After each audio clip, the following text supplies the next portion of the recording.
Hello my dear students, मैं Shakir sir एक बार फिर से आप सभी बच्चों का केमिस्ट्री की क्लास के अंदर वेलकम करता हूं। बच्चों, आज हम क्लास 11 का एक इम्पोर्टेंट टॉपिक कन्फॉर्मेशनल आइसोमेरिज्म के बारे में स्टडी करेंगे। तो जैसा कि मैंने आपको लास्ट क्लास में बताया था कि आइसोमेरिज्म एक ऐसा फिनोमिना होता है जिसके अंदर मॉलिक्यूल्स का फॉर्मूला सेम होता है, बट जो है उनकी फिजिकल और केमिकल प्रॉपर्टीज जो है डिफर करती है। और इस फिनोमिना को ऐसे मॉलिक्यूल एक दूसरे के आइसोमर कहलाते हैं and the phenomena is called to isomerism. तो मैंने यहाँ आइसोमेरिज्म को दो ब्रॉडली कैटेगरी में डिवाइड किया था। नंबर 1 इज स्ट्रक्चरल आइसोमेरिज्म और number 2 is stereo isomerism. Structural isomerism में मैंने आपको चेन आइसोमेरिज्म के बारे में बताया, पोजीशन आइसोमेरिज्म के बारे में बताया, फंक्शनल ग्रुप आइसोमेरिज्म के बारे में आपको बताया। उसके अलावा मेटामेरिज्म और टोटोमेरिज्म के बारे में हमने पढ़ा। आज हम स्टीरियो आइसोमेरिज्म की बात करेंगे। तो स्टीरियो आइसोमेरिज्म जो होती है, एक्चुअल में यहाँ भी मॉलिक्यूल्स के फॉर्मूले सेम होते हैं, बट 3 डायमेंशन के अंदर मॉलिक्यूल्स की ज्योमेट्री जो है वो चेंज हो जाती है। तो 3 डायमेंशन में जब मॉलिक्यूल्स की ज्योमेट्री बदलती है, इसकी वजह से कुछ कन्फॉर्मेशनल आइसोमर्स बनते हैं जिसे हम कन्फॉर्मेशनल आइसोमेरिज्म के नाम से जानते हैं। तो कन्फॉर्मेशनल आइसोमेरिज्म क्या होती है? It is the form of stereo isomerism in which the isomer can be interconverted just by rotation of carbon single bond। तो ऐसे हाइड्रोकार्बन जिनमें कार्बन कार्बन के बीच में सिंगल बॉन्डिंग एक्सिस्ट करती है, ऐसे आइसोमर जो है कन्फॉर्मेशनल आइसोमेरिज्म शो करते हैं। तो जितने भी एल्केन होते हैं, इथेन, प्रोपेन, ब्यूटेन, मीथेन के अंदर हम कन्फॉर्मेशनल आइसोमेरिज्म नहीं शो कर सकते क्योंकि मीथेन में केवल सिंगल कार्बन होता है और कार्बन कार्बन रोटेशन यहाँ पर संभव नहीं होता है। तो हम ये कह सकते हैं कि इथेन, प्रोपेन, ब्यूटेन, पेंटेन, यहाँ इनके अंदर हम जो है कन्फॉर्मेशनल आइसोमेरिज्म जो है वो देख सकते हैं। एक्चुअल में कन्फॉर्मेशनल आइसोमेरिज्म के अंदर होता क्या है कि ऐसे मॉलिक्यूल जिनमें कार्बन कार्बन के बीच में सिंगल बॉन्डिंग होती है, ये कार्बन अपनी एक्सिस पर क्या कर सकते हैं? रोटेट कर सकते हैं। And due to this rotation 3 dimension में एक मॉलिक्यूल्स की एक से ज़्यादा फॉर्म जो है हमें देखने को मिलती है। और इस तरीके से जो आइसोमर्स बनते हैं उन्हें हम कन्फॉर्मेशनल आइसोमेरिज्म नाम कन्फॉर्मेशनल आइसोमर बोलते हैं। And this phenomena is called to conformational isomerism. तो यहाँ हम बात करते हैं, एग्जाम्पल हम लेते हैं कन्फॉर्मेशनल एग्जाम्पल हम लेते हैं इथेन। इथेन के अंदर हमें कुछ कन्फॉर्मेशनल आइसोमर देखने को मिलते हैं। तो जैसे इथेन की अगर हम बात करें तो इथेन में हमें 3 तरीके के कन्फॉर्मेशनल आइसोमर जो है वो नेचर के अंदर बनते हैं। Number 1 staggered form of isomer, number 2 eclipsed form of isomer and number 3 is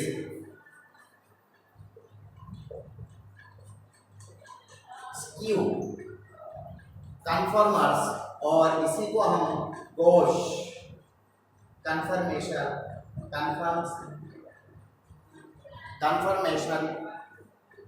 नाम देते हैं। तो यहाँ स्टेजर्ड फॉर्म, एक्लिप्स्ड फॉर्म और गॉश फॉर्म जो है हमें देखने को मिलते हैं।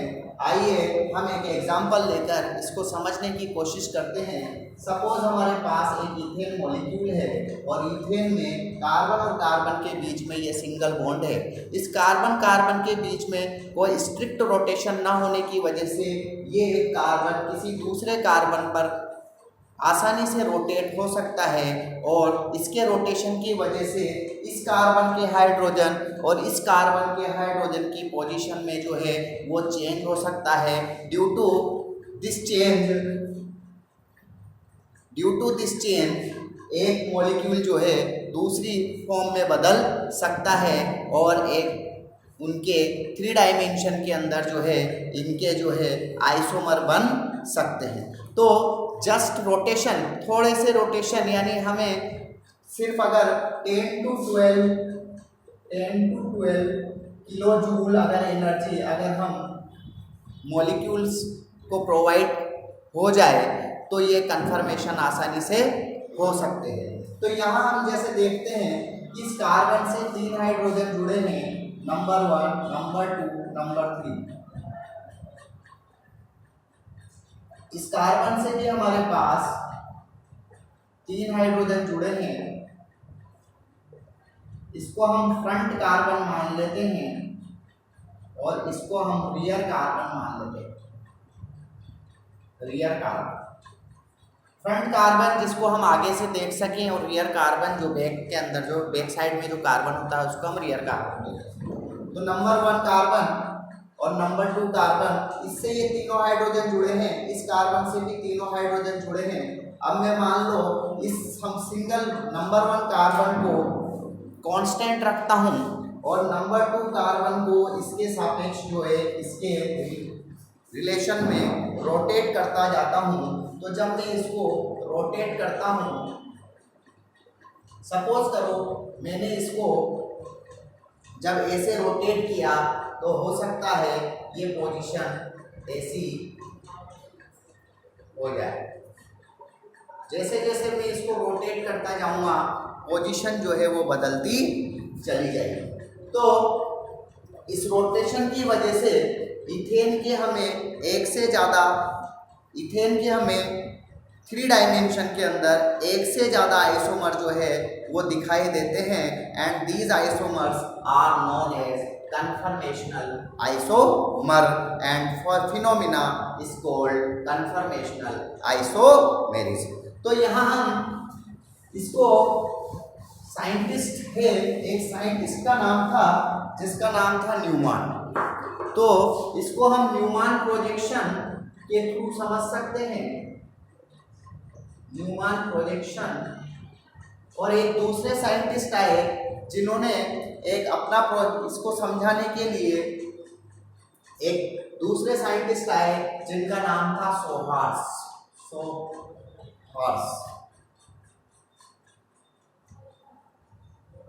तो इन्होंने अपना सोहार्स प्रोजेक्शन दिया।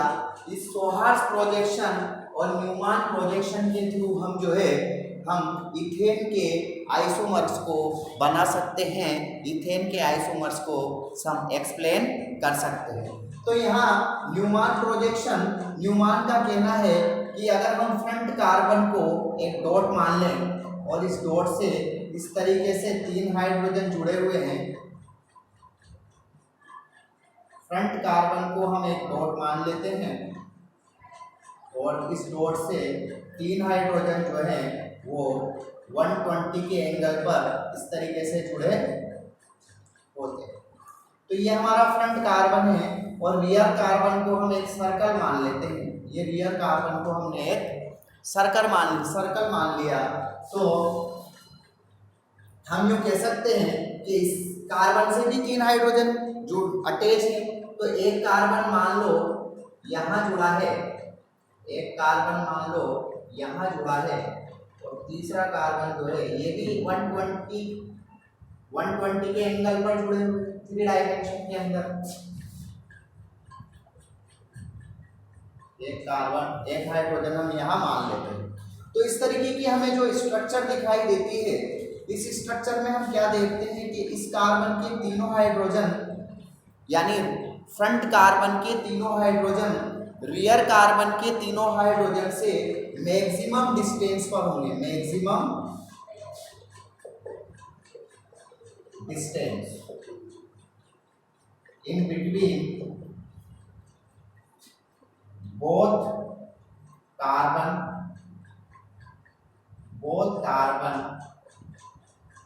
और हाइड्रोजन एटम्स। ऐसी कंडीशन में जो स्ट्रक्चर फॉर्म होती है, न्यूमान कहता है इस प्रोजेक्शन को हम जो है एक्लिप्स्ड फॉर्म नाम देते हैं, एक्लिप्स्ड फॉर्म नाम देते हैं। इसी तरीके से अभी हम सौहार्द की बात बाद में करते हैं। अगर मैं इसी तरीके से यहां हमने अब फ्रंट कार्बन को हमने स्टेबल कर दिया और बैक साइड वाले कार्बन को हम रोटेट करते हैं, तो जब सिंगल बॉन्ड होने की वजह से हम इसको आसानी से रोटेट कर सकते हैं। तो बैक के कार्बन को जब हम रोटेट करते हैं तो हमें इस तरीके की स्ट्रक्चर दिखाई देती है कि हम इसको सपोज करो हम 60 डिग्री एंगल पर इसको रोटेट करते हैं। कितने एंगल पर? 60 डिग्री के एंगल पर रोटेट करते हैं। तो ये जो है ये हाइड्रोजन यहाँ आ जाता है, ये हाइड्रोजन यहाँ आ जाता है और ये हाइड्रोजन जो है यहाँ आ जाता है। यानी एक कार्बन के तीनों हाइड्रोजन दूसरे कार्बन के तीनों हाइड्रोजन की सीध में आ जाते हैं, एक स्ट्रेट लाइन में आ जाते हैं। और इस स्ट्रेट लाइन में आने की वजह से हम कह सकते हैं कि एक कार्बन के तीनों हाइड्रोजन और दूसरे कार्बन के तीनों हाइड्रोजन के बीच में मिनिमम डिस्टेंस हमें देखने को मिलता है, minimum distance in both in between both carbon of hydrogen atoms। यानी जो फ्रंट कार्बन है और जो रियर कार्बन है उन तीनों फ्रंट कार्बन के तीनों हाइड्रोजन और रियर कार्बन के तीनों हाइड्रोजन एक दूसरे के बिल्कुल मिनिमम डिस्टेंस पर आ जाते हैं, यानी बिल्कुल एक दूसरे की स्ट्रेट लाइन पर आ जाते हैं। और स्ट्रेट लाइन पर आने की वजह से यहाँ पर हम कह सकते हैं जो एंगल की वैल्यू है ये angle theta is equal to 0 degree. यहाँ एंगल जो बनता है ये बनता है theta is equal to 60 degree. तो हम कह सकते हैं कि यहाँ पर फ्रंट कार्बन और रियर कार्बन के हाइड्रोजन बिल्कुल एक दूसरे के सीध में आ जाने की वजह से यहाँ पर हम कह सकते हैं दो कार्बन के हाइड्रोजन्स के बीच में डिस्टेंस मिनिमम हो जाती है। और ऐसी इस तरीके से जो हमें आइसोमर मिलता है उसको हम बोलते हैं स्टेजर्ड फॉर्म। तो यहाँ हमने एथेन की दो फॉर्म देखी, एक्लिप्स्ड फॉर्म और स्टेजर्ड फॉर्म। एक्लिप्स्ड और स्टेजर्ड फॉर्म के बीच में यहाँ में एक्लिप्स्ड जो फॉर्म मिलेगी ये मिलेगी 60 डिग्री एंगल पर, angle is equal to 60 degree हो सकता है, या एंगल 120 डिग्री पर इस पोजीशन पर भी आ जाएगी, या एंगल 180 डिग्री पर, या हम कह सकते हैं एंगल 240 डिग्री पर, या हम कह सकते हैं एंगल 300 डिग्री पर। तो इन सब एंगल पर हमें जो है न्यूमान प्रोजेक्शन देखने को मिलेगा, एक्लिप्स्ड फॉर्म देखने को मिलेगी। जबकि अगर हम स्टेजर्ड फॉर्म बनाना चाहते हैं तो जब भी हम स्टेजर्ड फॉर्म बनाएंगे तो यहाँ पर ऑलवेज हमें जो है एंगल जो इस एंगल को हम टॉर्सिनल एंगल के नाम से जानते हैं, टॉर्सिनल एंगल। सर ये टॉर्सिनल एंगल क्या होता है? तो एक कार्बन और दूसरे एक कार्बन क्या एक हाइड्रोजन और दूसरे कार्बन का दूसरा हाइड्रोजन यानी इस कार्बन के इस हाइड्रोजन और इस कार्बन के इस हाइड्रोजन के बीच में जो एंगल बनता है इसको हम टॉर्सिनल एंगल नाम देते हैं। इसी को हम टॉर्सिनल एंगल या हम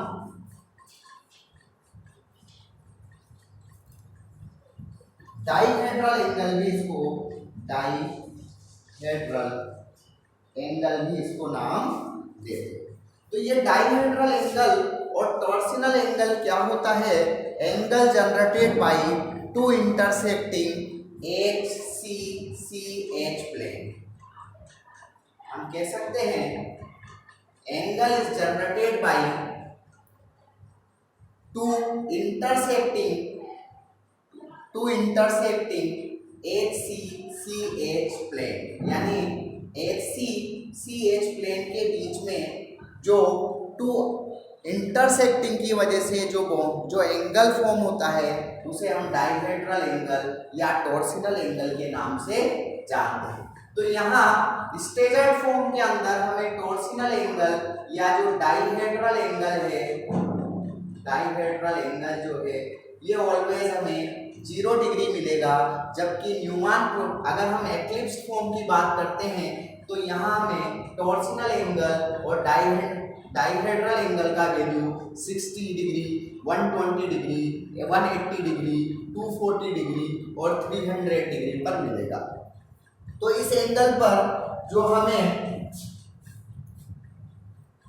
फॉर्म बनेगी दैट फॉर्म इज एक्लिप्स्ड फॉर्म, और यहाँ कि दो कार्बन के हाइड्रोजन्स के बीच में मैक्सिमम डिस्टेंस हमें देखने को मिलेगी। जबकि अगर हम स्टेजर्ड फॉर्म की बात करें तो हमें यहाँ पर टॉर्सिनल एंगल का वैल्यू ऑलवेज 0 मिलेगा और दो कार्बन के दो हाइड्रोजन के बीच में हमें मिनिमम डिस्टेंस देखने को मिलेगी।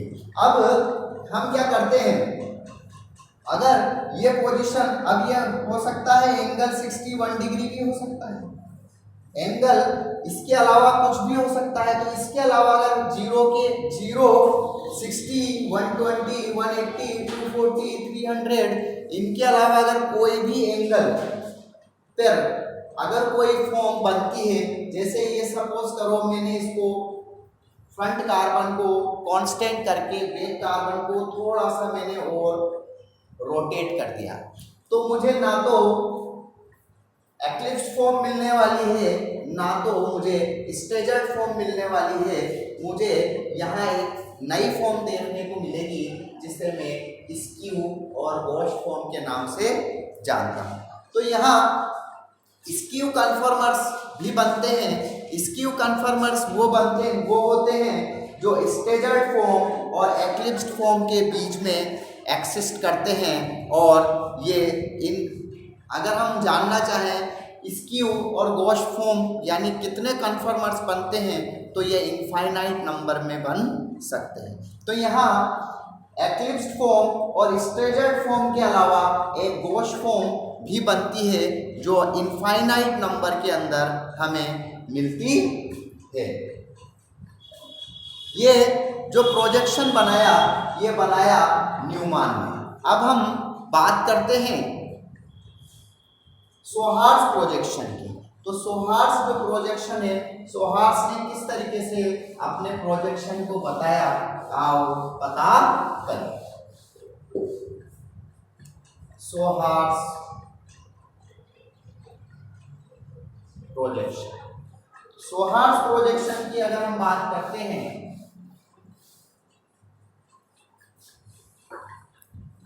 सोहार्स कहता है कि दोनों कार्बन जो हैं, एक को हम रियर कार्बन बोलते हैं और एक को हम फ्रंट कार्बन नाम देते हैं। रियर कार्बन ये हमने सोहार्स दोनों रियर कार्बन और फ्रंट कार्बन दोनों को डॉट स्ट्रक्चर के द्वारा बताता है और इन दोनों को एक तिरछी लाइन पर हमें बता देता है। ये कहता है नीचे वाला कार्बन जो है वो फ्रंट कार्बन होगा और ऊपर वाला जो है वो रियर कार्बन होगा। तो इस फ्रंट कार्बन से 3 हाइड्रोजन कनेक्ट हैं, जैसे हम कहते हैं 1, 2 और 3। 120 के एंगल पर 3 हाइड्रोजन अटैच है। इसी तरीके से इस कार्बन पर भी 120 के एंगल पर 3 हाइड्रोजन जो है हमें अटैच दिखाई देते। तो यहाँ हम देखते हैं कि इस तरीके से इथेन का हम डिजाइन बनाते हैं। अब जब यहाँ हम इथेन का डिजाइन बनाते हैं, सपोज ये हमारे पास रियर कार्बन है, सॉरी ये हमारे पास फ्रंट कार्बन है और ये हमारे पास एक रियर कार्बन है।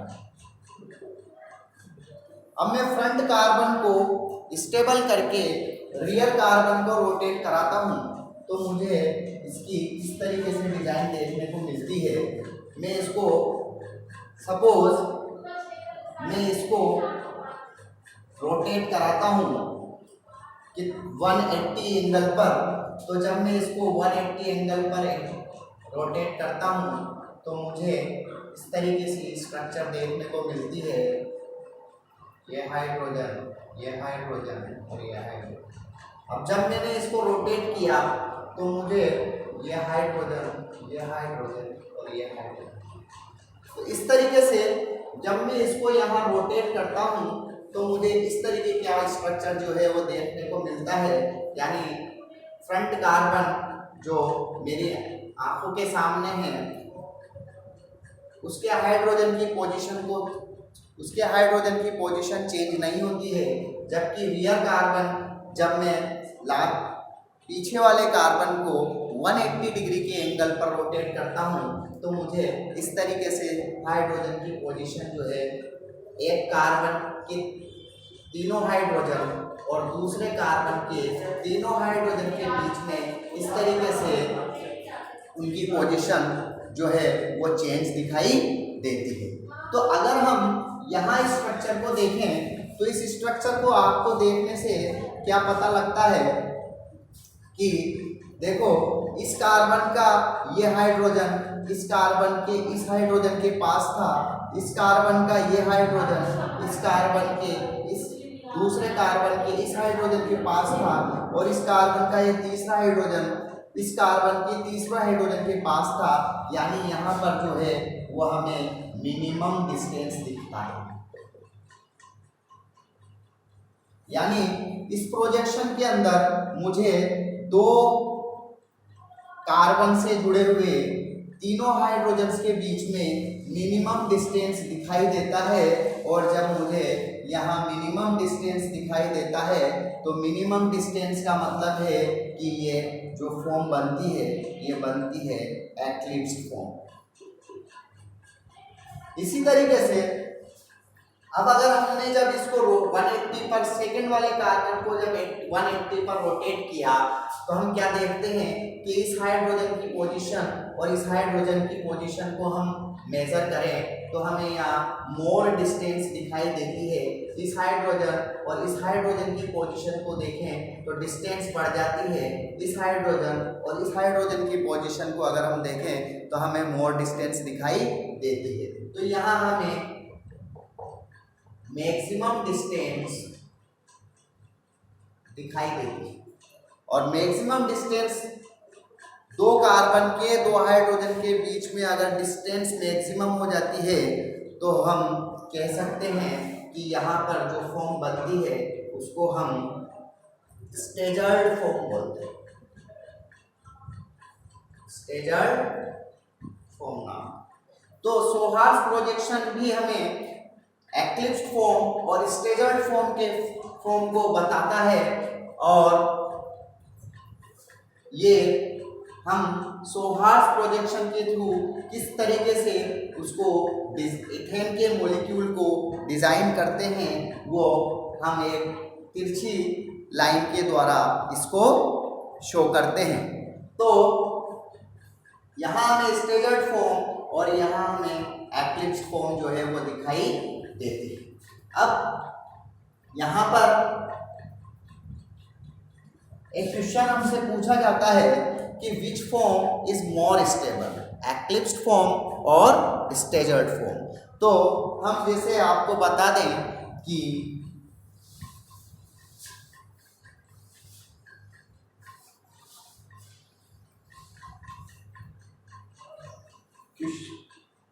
staggered form is more stable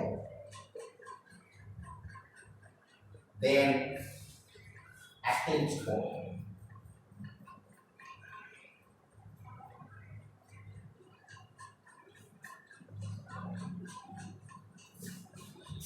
इसके पीछे अगर हम रीजन जानना चाहते हैं तो हम क्या देखते हैं कि स्टेजर्ड फॉर्म वो फॉर्म होती है जहां दो कार्बन के बीच में मैक्सिमम डिस्टेंस होती है, जबकि एक्लिप्स्ड फॉर्म वो फॉर्म होती है जहां मिनिमम दो हाइड्रोजन के बीच में मिनिमम डिस्टेंस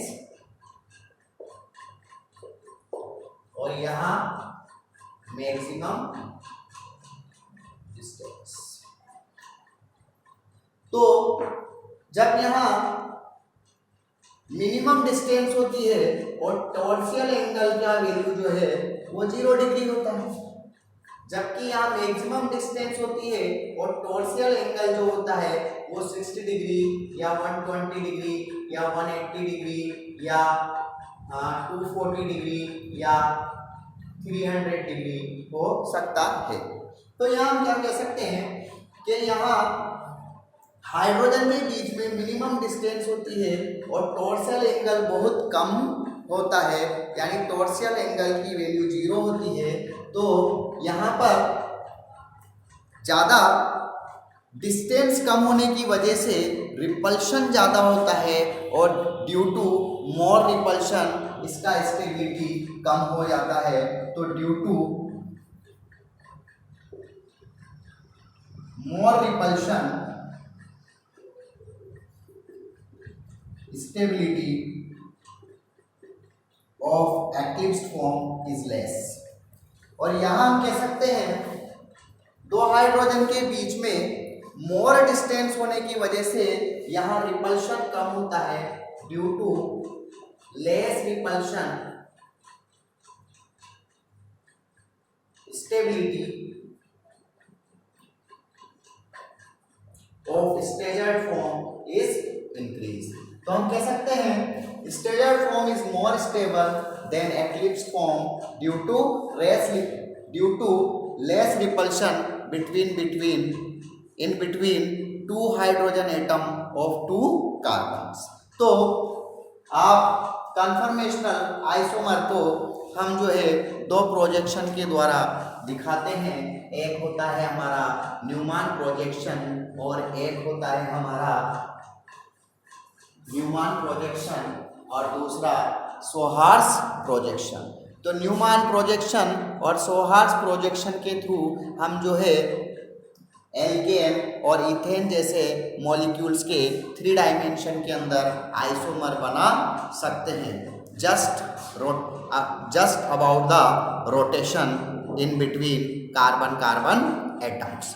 तो यहाँ ये जो कन्फॉर्मर्स होते हैं ये ज़्यादा एनर्जी पर ना बनकर लगभग अगर हम इनको 10 या 12 किलो जूल एनर्जी पर ही ये अपने आप ही एक दूसरे के अंदर इंटर कन्वर्टेड नेचर के अंदर अपने आप ही एक दूसरे के अंदर जो है वो इंटर कन्वर्टेड होते रहते हैं। और इस तरीके से जो आइसोमर फॉर्म होते हैं दे आर स्टीरियो आइसोमर्स।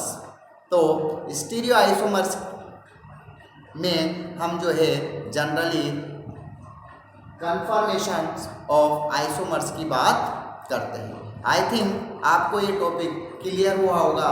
मिलते हैं हम नेक्स्ट क्लास में किसी नेक्स्ट इंटरेस्टिंग टॉपिक के साथ।